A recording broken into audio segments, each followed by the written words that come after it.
What is your most favorite combination with chocolate? Mine is coffee. And hence today on the menu is this classic recipe which has a very intense as well as a very delicate flavor. Hello guys, I am Neelanjali and today on the menu is the opera cake, and once you taste into this bite of heaven, you will see that all that effort that has gone into making this is totally worth it.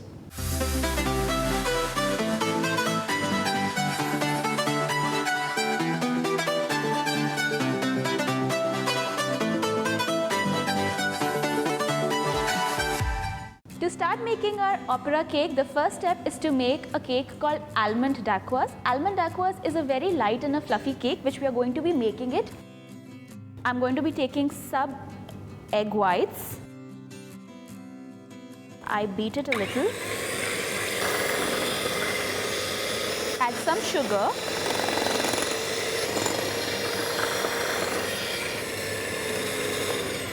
So we see that our white and a glossy meringue is ready. I sift some almond flour so that there are no lumps in it. And after our cake is baked, it's absolutely smooth and lump free.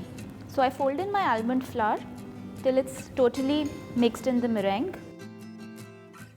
So our batter is now ready. I'm going to put it on our baking tray lined with the sill pad.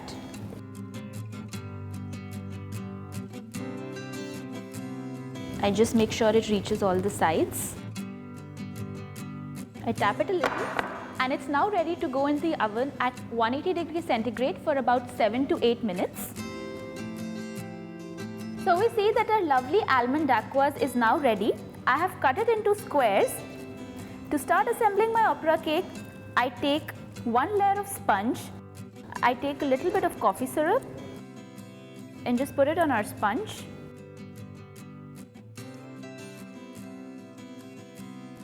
And take a little bit of ganache. I just layer it with a very thin layer, our first layer of sponge. I will now put this in the refrigerator for about 10 to 15 minutes till our ganache is relatively set a little, and meanwhile I will make my coffee buttercream.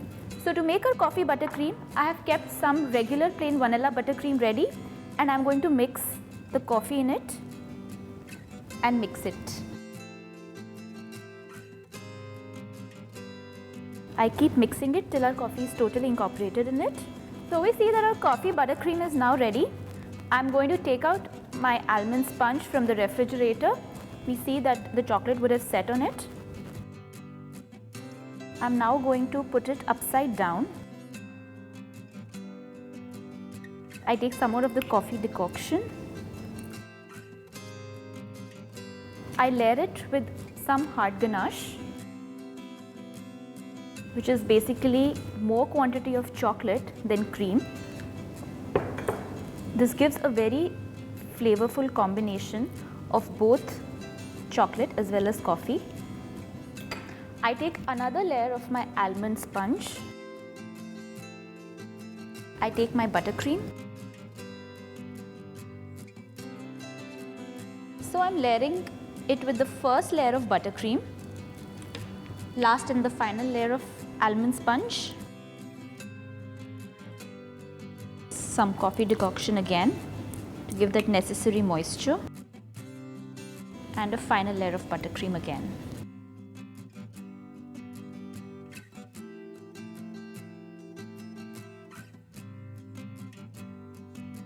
I'm now going to be putting this in the refrigerator for about 25 to 30 minutes till our buttercream is perfectly set and all the layers are conveniently pressed together, and finally we will finish it off with our chocolate glaze. So we finally see that the layers of our opera cake are neatly stacked together. I'm now going to take a finishing touch to it and put some ganache on top. I evenly layer it with my palette knife. I'm now going to put it back in the refrigerator for about 15 to 20 minutes till our ganache is set, and then we are going to cut it in our rectangles. So we see that our glaze is finally set. I'm now going to cut my opera cake into rectangles. I'll first trim the sides.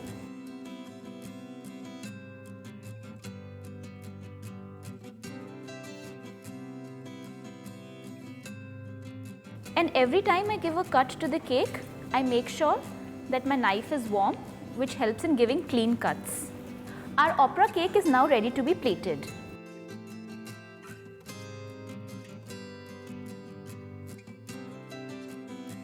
I'm now ready to plate my opera cake.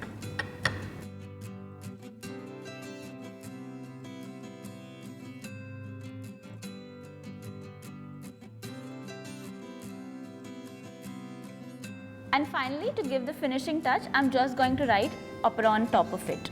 A very classical way to present this.